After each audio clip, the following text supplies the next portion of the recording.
as it looks like JD Vance is walking up to the podium. Good to see everybody. How are we doing? Good, good. Well, it's an amazing privilege to be here in Jaipur.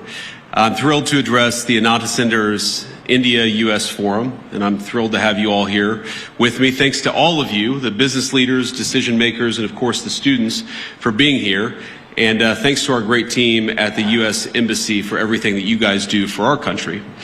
In the United States, we're proud of the deep connection between our nations, between India and the United States. Prime Minister Modi, as most of you probably know, was one of the first visitors welcomed into the Oval Office during President Trump's second term. And like President Trump, the Prime Minister inspires remarkable loyalty because of the strength of his belief in his people and in his country. Now, we're so grateful for Prime Minister Modi's hospitality as well as the reception that he and everyone else in this country have given us on this first trip for me to India. This is my first time visiting the birthplace of my wife's parents, and she's, of course, in the front row there. There you are, Usha. Thank you. She's a bit of a celebrity, it turns out, in India, I think more so than her husband. But I haven't been here long, but already I've been fortunate enough to visit the Akshardham Temple. Did I pronounce that right, honey? I did okay? All right. With my family this morning, as a matter of fact. And last night, Prime Minister Modi welcomed me, Usha, and our 3 small children at his beautiful home. I've been amazed by the ancient beauty of the architecture of India, by the richness of India's history and traditions, but also by India's laser-like focus on the future. And those things, I think this appreciation for history and tradition and this focus on the future is very much something that I think animates this country in 2025. Now, in other countries I've visited, it sometimes feels like there's a flatness, a sameness, a desire to just be like everyone else in the world. But it's different here. There's a vitality to India, a sense of infinite possibility, of new homes to be built, new skylines to be raised, and lives to be enriched. And there's a pride in being Indian, a feeling of excitement about the days that lie ahead. Now, it's a striking contrast with too many in the West, where some in our leadership class seem stricken by self-doubt and even fear of the future. To them, humanity is always one bad decision away from catastrophe. The world will soon end, they tell us, because we're burning too much fuel or making too many things or having too many children.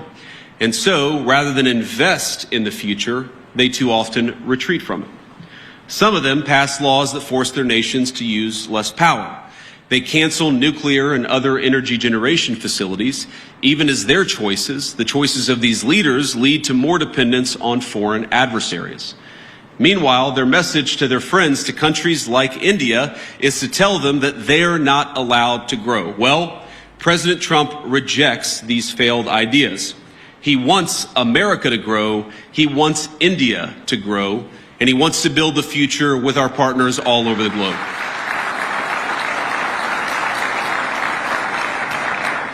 And when I look at this audience, or when I visit this incredible country over these last couple of days, I see a people that will not be held back.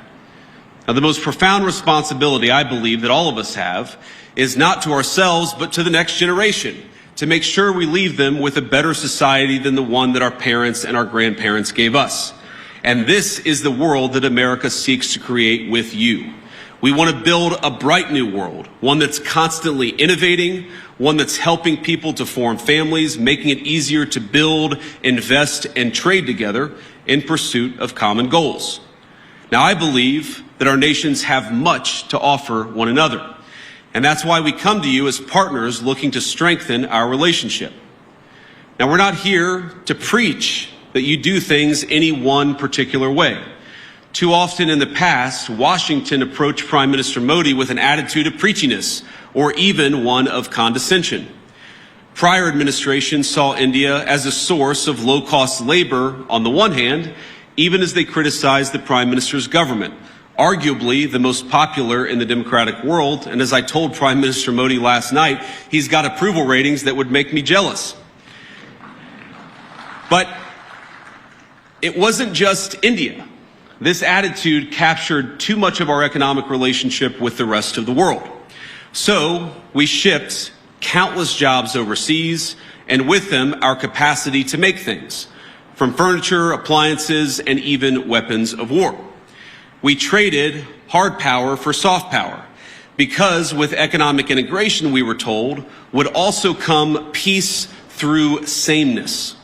Over time, we'd all assume the same sort of bland, secular, universal values, no matter where you lived. The world was flat after all. That was the thesis, and that was what they told us. And when that thesis proved false, or at least incomplete, leaders in the West took it upon themselves to flatten it by any means necessary.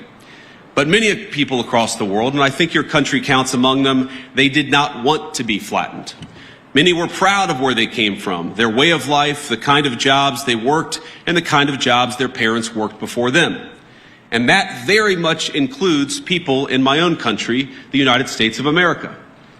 Now, some of you are aware of my own background. I actually didn't plan to talk about my background at all until last night at dinner while my children mostly behaved. We gave them an A- for behavior with the Prime Minister. The Prime Minister said, I have one request. I want you to talk a little bit about your background. And so I wanted to do that. For those of you who don't know anything about me, I wanted to talk about it. I come from, and I'm biased, the greatest state in the Union, the state of Ohio, a longtime manufacturing powerhouse in the United States of America. My home specifically is a place called Middletown. Now, it's not a massive city by any means. It's not Jaipur, but it's a decent-sized town and a place where people make things, which has been a point of pride in Middletown for generations. It's filled with families like my own, some of whom called us hillbillies, Americans who came down from the surrounding hills and mountains of West Virginia, Tennessee, and Kentucky to cities like Middletown in pursuit of the manufacturing jobs that were creating widespread prosperity for families all across America. They came to Middletown in search of what we call back home the American dream. In Middletown, my parents raised me. My grandparents raised me. They taught us to work hard. They taught me to study hard, and they taught me to love God and my country and always be good to your own. My granddad, who I called Papaw growing up, he typified that.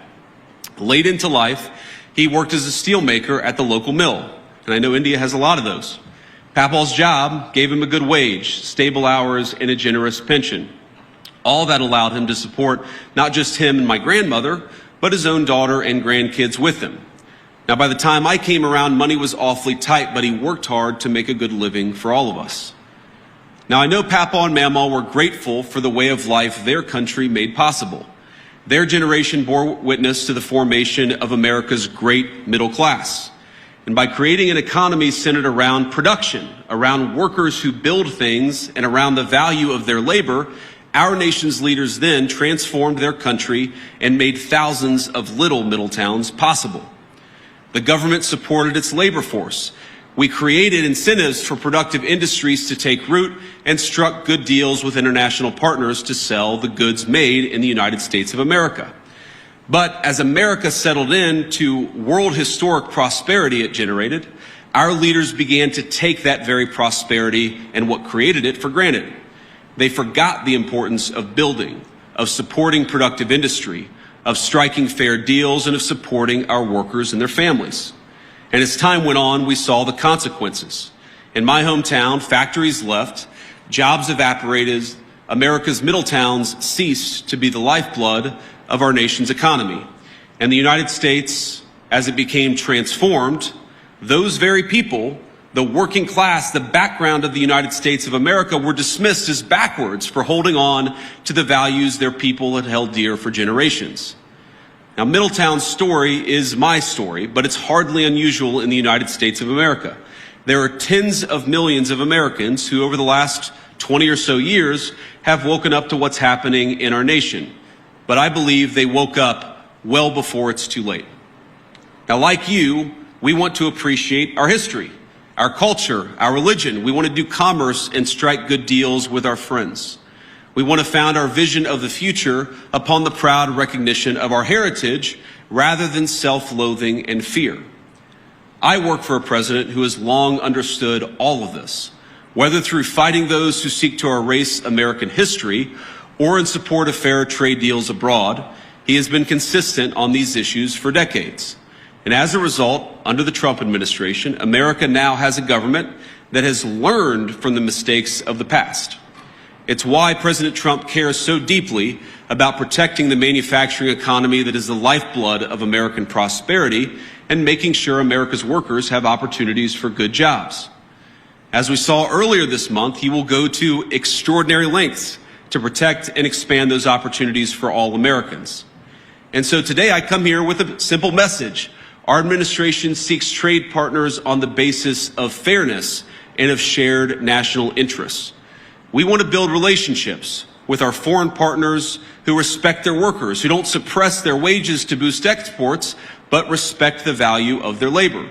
We want partners that are committed to working with America to build things, not just allowing themselves to become a conduit for transshipping others' goods.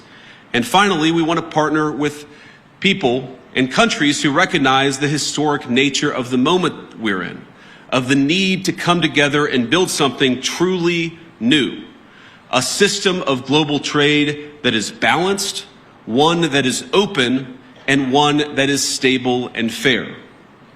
Now, I want to be clear, America's partners need not look exactly like America, nor must our governments do everything exactly the same way. But we should have some common goals, and I believe here in India we do, in both economics and in national security.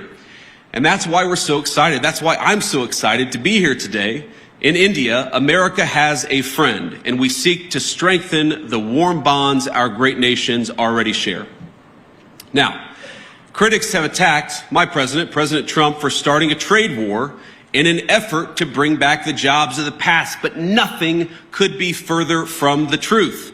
He seeks to rebalance global trade so that America, with friends like India, can build a future worth having for all of our people together.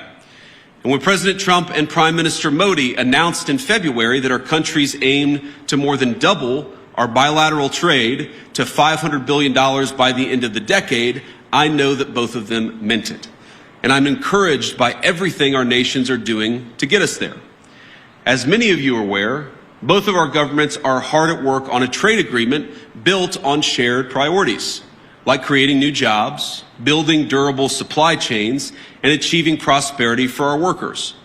In our meeting yesterday, Prime Minister Modi and I made very good progress on all of those points.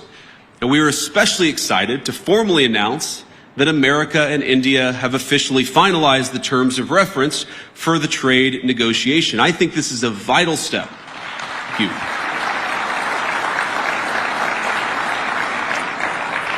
And I believe this is a vital step toward realizing President Trump's and Prime Minister Modi's vision, because it sets a roadmap toward a final deal between our nations. I believe there is much that America and India can accomplish together. And on that note, I want to talk about a few areas of collaboration today, how India and the United States can work together. First, perhaps most importantly, to protect our nations.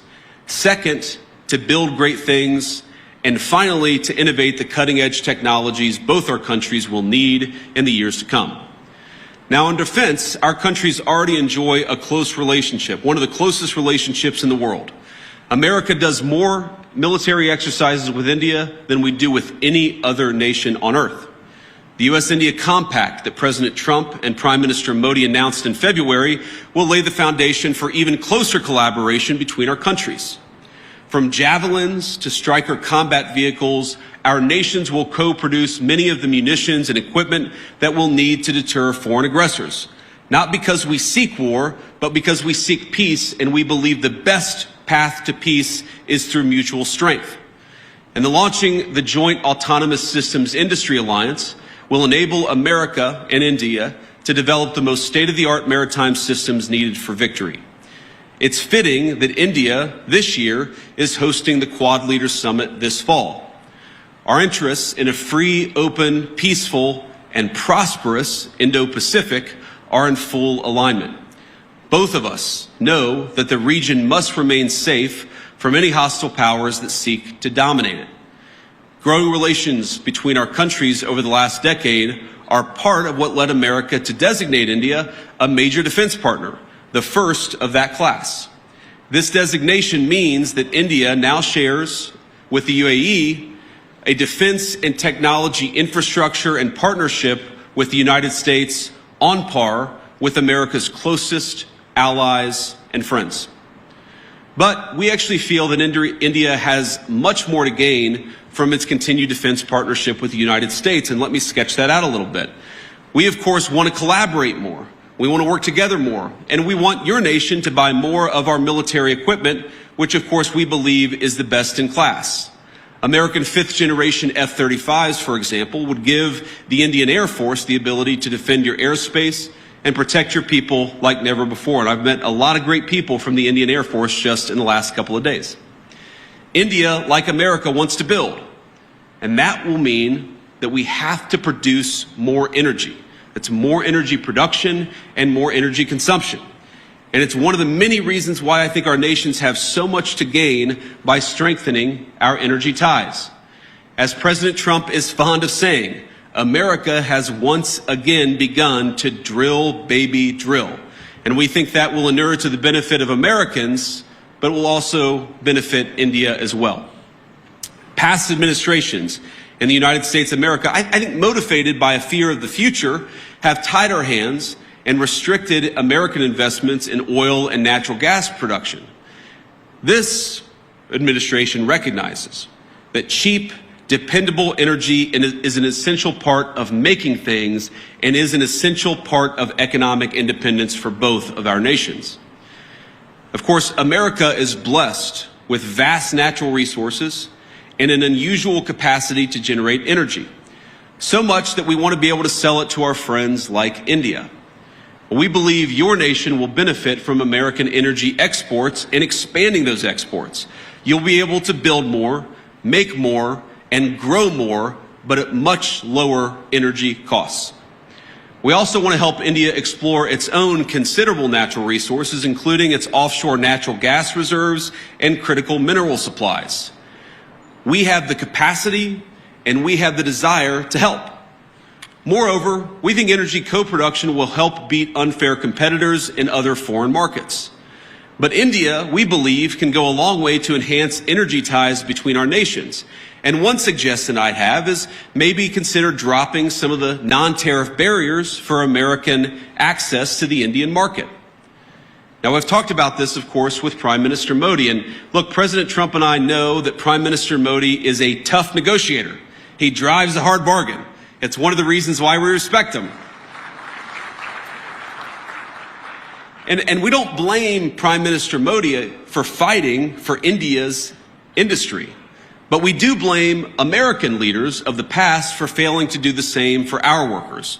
And we believe that we can fix that to the mutual benefit of both the United States and India. Let me give an example. American ethanol, we believe made from the finest corn in the world, can play a tremendous role in enhancing our partnership. And I know our farmers would be delighted to support India's energy security ambitions. We welcome the Modi government's budget announcement to amend India's civil nuclear liability laws, which currently prevent U.S. producers from exporting small modular reactors and building larger U.S.-designed reactors in India. There's much that we can create, much that we can do together. We believe that American energy can help realize India's nuclear power production goals, and this is very important, as well as its AI ambitions. Because as the United States knows well, and I know that India knows well, there is no AI future without energy security and energy dominance. And that brings me to my final point of collaboration. I believe that the technological collaboration between our countries is going to extend well beyond defense and energy.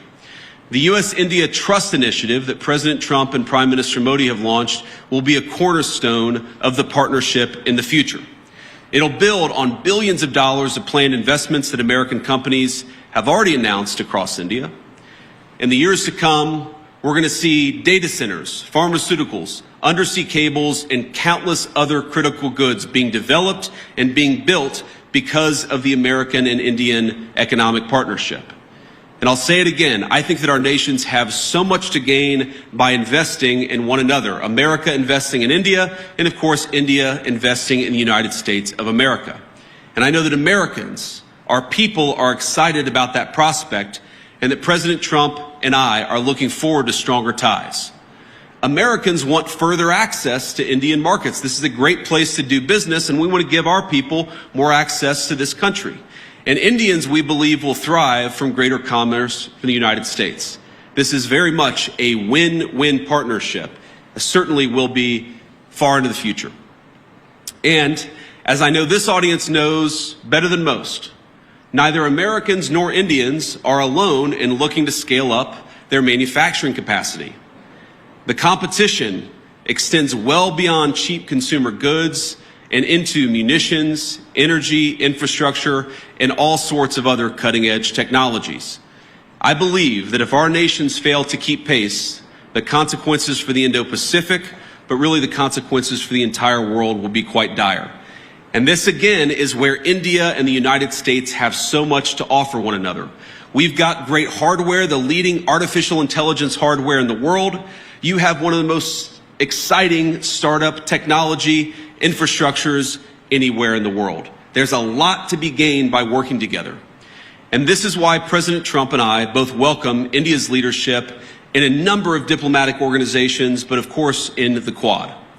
We believe a stronger India means greater economic prosperity, but also greater stability across the Indo-Pacific, which is of course a shared goal for all of us in this room, and is a shared goal for both of our countries.